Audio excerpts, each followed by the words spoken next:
Welcome, everyone, to another episode of Cinematic Breakdowns. And as you can see, right up on the screen is personally one of my favorite movies that has come out as of recently. And by recently, I mean within the last couple of years. And it is Blade Runner 2049. And of course, Ryan Gosling, that guy, the man. You guys already know that I pretty much like most of the movies he did.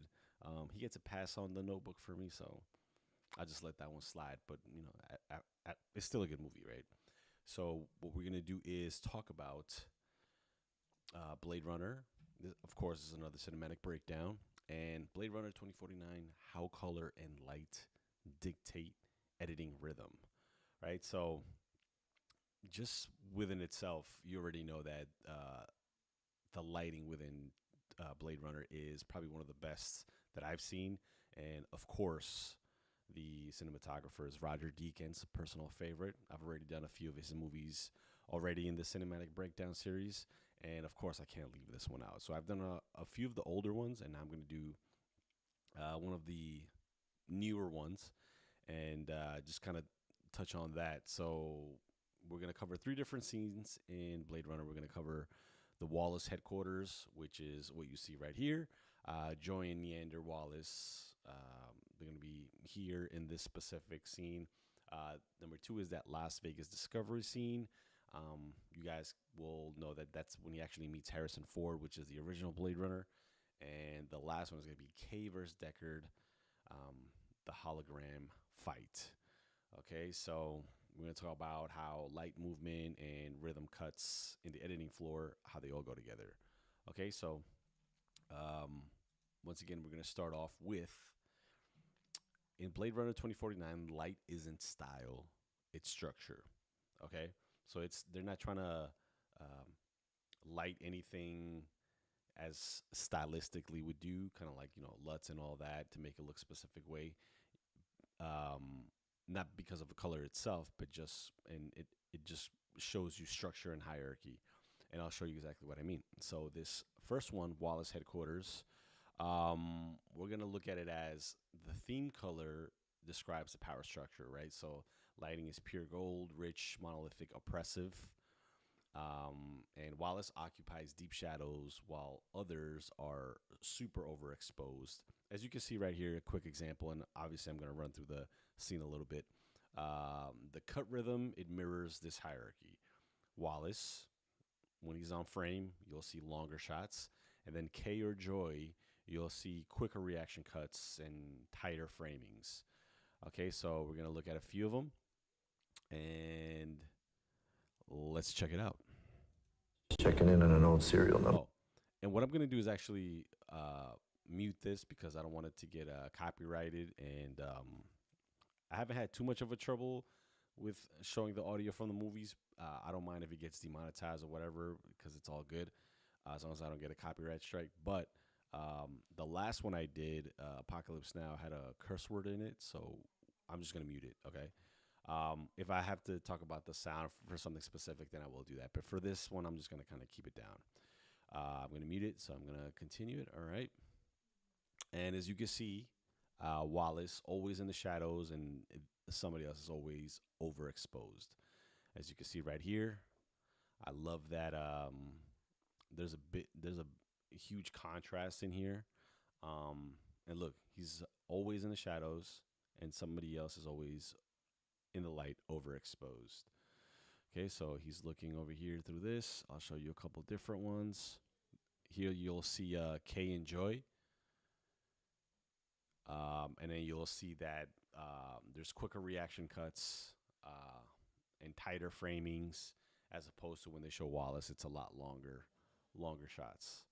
Um, and obviously the lighting on this is ridiculous because it's like water, right? But there's really no water in the scene, but it's being lit as light being reflected on water, which is absolutely ridiculous.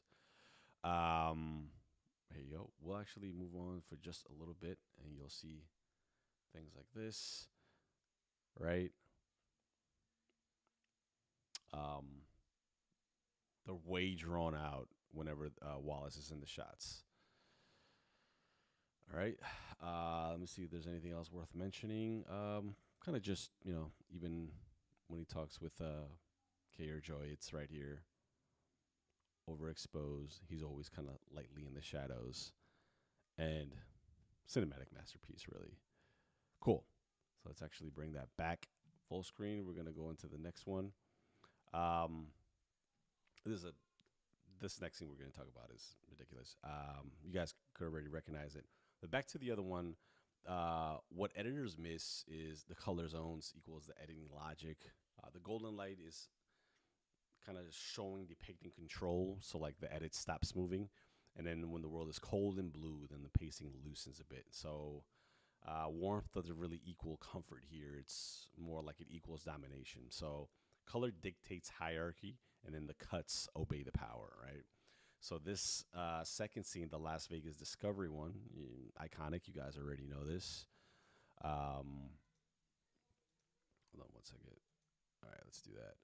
All right.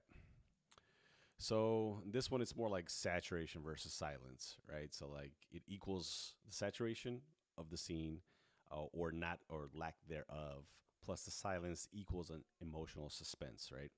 So the orange smog, the low visibility, monochromatic world. In other words, there's only one color being displayed in various shades. Editors use longer holds because the contrast is very, very low. As you can see right here, he's not super, super dark, even though he's in the shadows. And then when the color stays singular, the cuts become very minimal. So you'll see less of them. And there's no tonal shift to motivate the cutting, right? So let's why does this matter for editors? Like color simplicity equals pacing simplicity. So the question is always, where should I cut? On what? On the action, on the color? Well, it depends on the mood and where you're trying to project. Hence the scene. All right, you stretch time because the palette is unified, right? So you can make it longer because it's just monochromatic, one color. All right, so let's take a look. I'll let the music run because there's not too much talking here.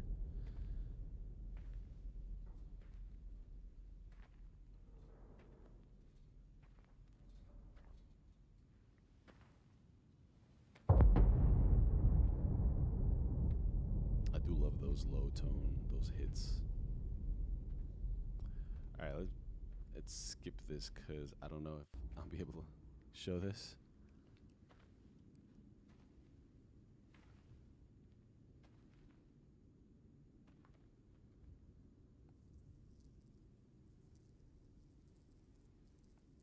Very nice.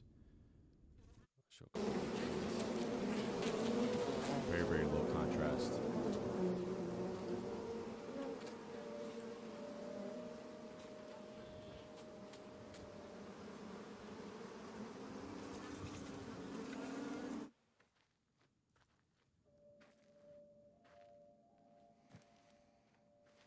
Just looks awesome.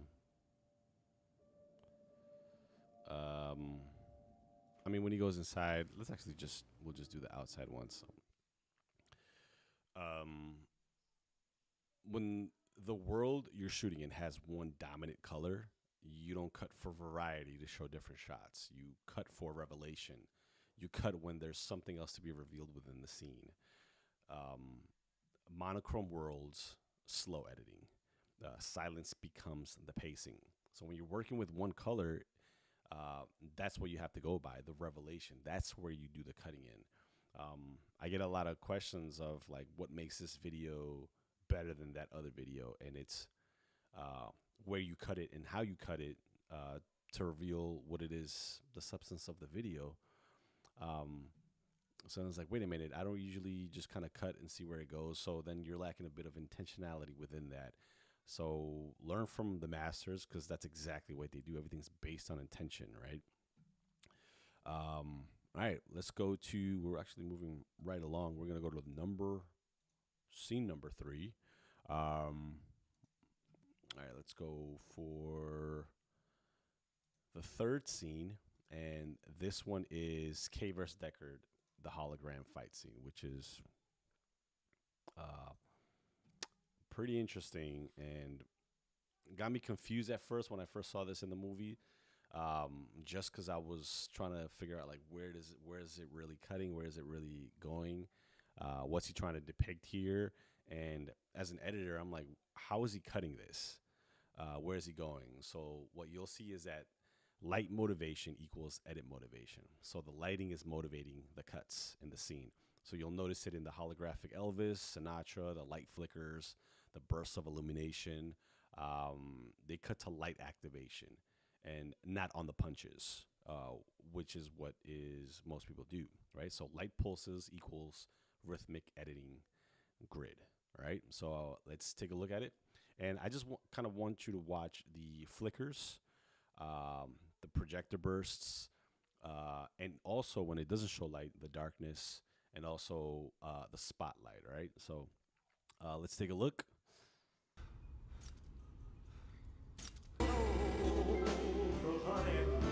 See how it goes.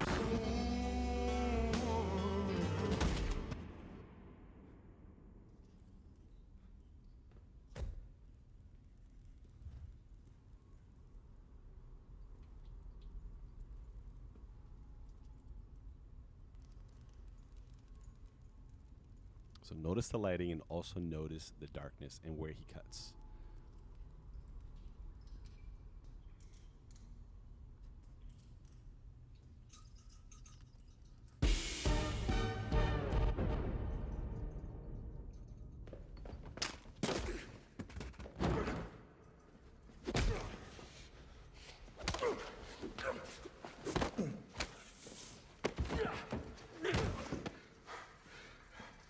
Look, I don't want to hurt you, but you're not making it easy.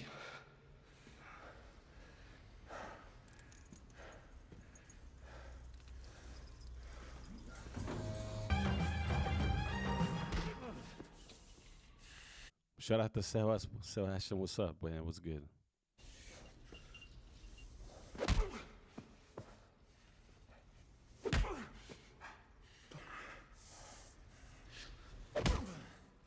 And let's cut it right there. All right. And we'll finish off with this. Um, you notice how there's a lot of lights obviously here and also darkness. So w- there wasn't no cuts on the punches or anything like that. It was cutting on strictly the lighting. So if there's flickers, there's a cut. If there's a projection bursts, there's a cut. If there's darkness, it held on just a little bit longer, kind of elongated the time. And whenever there was a spotlight, it would almost kind of like reframe it. So how does that make this relevant to us editors, right? It's like the light movement creates. So there's natural edit points within the lighting, emotional resets, rhythmic tension, and the punches don't drive the sequence. The illumination does. So it's not the fighting that's leading the cuts. It's the lights, and obviously, it wasn't random lighting as the context of the scene suggests. It's actually based on intentionality and the crew how they did it, right? So the cuts land on light, not on impact. So as you saw when he punched them, there wasn't any cuts as what you would usually see on a fighting scene. It's all about the lighting. All right. So let's just wrap this up, put it all together. Let me not elongate this. And let's end it with this. Blade Runner treats lighting as pacing and editing as emotional punctuation. When color shifts, the cuts shift. When the light freezes, the edit breathes, holds on for longer. This is why the film feels like a memory and not motion. Okay, so don't cut where the action changes, cut where the light changes. And if you're like, well, light doesn't really change, then change the intentionality behind your lighting. So it's almost like one layer opens up a different layer. Where should I cut? Where should I make the cut on action, on the sound, on the beat? Try something different. Try on the lighting, which will force you to actually have to change the lighting in whatever you're trying to do. All right. So we'll just end it there. I appreciate everybody watching. You guys are fantastic. Let me know if you want me to break down another movie, something a little bit different, and kind of maybe I'll step away a little bit from the Roger Deakins and do somebody else. But I think that it's just fantastic for when you're mixing lighting and editing. All right. So I appreciate you guys for watching. Make sure to like and subscribe, and let me know if this helped you out in your own editing.